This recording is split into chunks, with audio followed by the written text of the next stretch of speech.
Южную Осетию с рабочим визитом посетили представители Национального исследовательского института развития коммуникаций. Делегация института посетила Юго-Осетинский государственный университет. Состоялась рабочая встреча ректора Юго-Осетинского государственного университета Вадима Тедеева с представителями Национального исследовательского института развития коммуникаций во главе с заместителем директора Валентиной Комлевой. Рад вас приветствовать в Юго-Осетинском государственном университете. Вчера уже имел честь познакомиться с Валентиной Вячеславовной. Пообщались, многое обсудили. Да. Спасибо вам большое. Мы, коллеги, вчера в ходе рабочей встречи обсуждали несколько направлений нашего сотрудничества.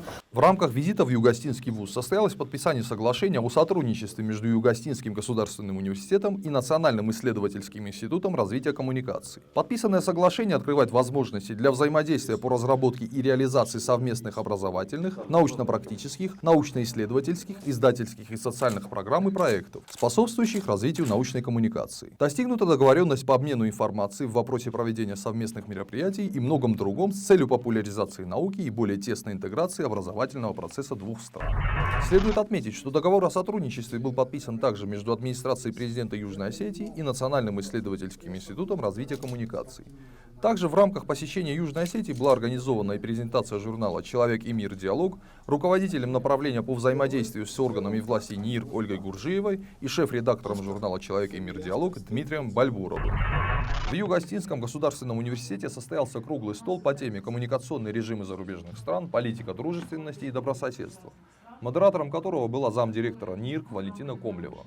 Участниками мероприятия стали известные в республике политологи, историки, социологи, представители органов власти, руководители СМИ.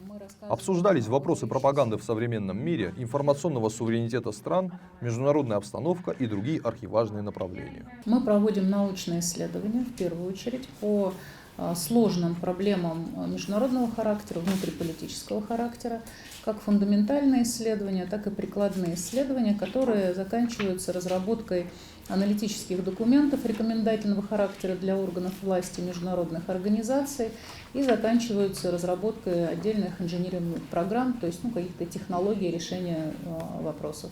Основные направления нашей деятельности – это наука, я уже сказала, исследование, аналитика, консалтинг, это различные проекты и мероприятия научного и просветительского характера. Мы разрабатываем цифровые платформы и цифровые решения для развития научного молодежного диалога.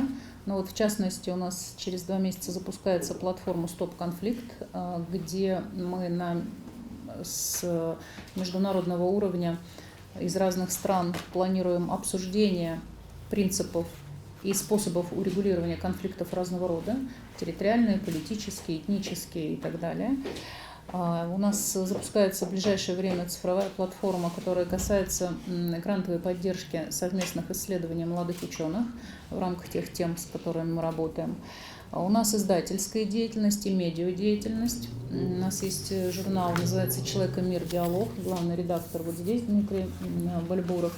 Это журнал научно-популярного характера, который знакомит с культурой, традициями и этнографическими особенностями, кухней, интересными аспектами стран. Он направлен на то, чтобы люди друг друга знали, у него хорошее распространение. У нас есть молодежный журнал «Перспектива». Здесь задача такая. Мы рассказываем о выдающихся молодых людях из разных стран, которые достигли уже каких-то интересных в жизни какого-то успеха. И для того, чтобы просто эти люди друг друга знали. Один может жить в Армении, один может жить в Казахстане, может быть еще. И это такая платформа, где они связываются между собой. Но по той линии, которой я занимаюсь, я заместитель директора по научной работе и аналитической, мы издаем научные журналы. Это сугубо научные журналы, которые входят в Россию РИНЦ, которые входят в ДОИ, это международные индексы цитирования.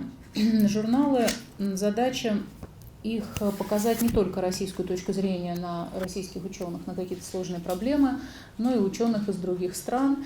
и, возможно, связать людей друг с другом, если они работают над какой-то одной проблемой, чтобы они готовили совместные исследования и совместные статьи. Так вот, 3-й номер журнала, но он еще не напечатан, в 3-м номере журнала у нас большая статья по Южной Осетии, ее писал наш коллега Атаев, и круглые столы, касающиеся межцивилизационного диалога, где вот как раз участвовали и представители Южной Осетии, вот Коста Георгиевич участвовал, и Коста Георгиевич и Инал Борисович, да. Поэтому большое спасибо вам. Там уже есть ваша публикация. Это такая площадка, где мы стараемся вне политики, максимально вне политики, найти какие-то диалоговые решения. Кроме того, у нас различные проводятся курсы по просвещению, обучению, мастер-классам, в первую очередь для молодых ученых и для людей, которые заинтересованы в сотрудничестве с Российской Федерацией по гуманитарному направлению. Валентина Комлева в рамках плана мероприятий провела открытую лекцию по страновым коммуникационным режимам как научно-практическая категория и модели их анализа для студентов специальности история, юриспруденция, журналистика. Страновые коммуникационные режимы. Сначала откуда все это пошло? Этот термин мы ввели в 2020 году. Ввели как в научное пространство, так и в общественно-политическое пространство. Дело в том, что вот здесь юристы есть, если международные дела изучали, может быть, вы знаете.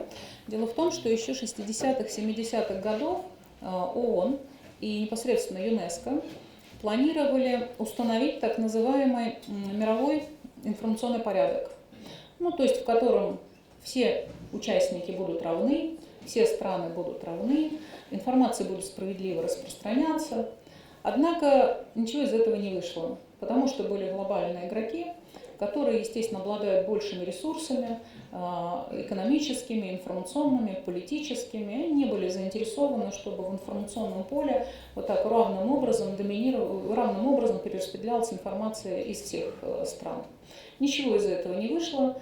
В итоге правила и нормы, как будет распространяться информация, как будут выстраиваться коммуникации, они определяются в рамках государственных границ.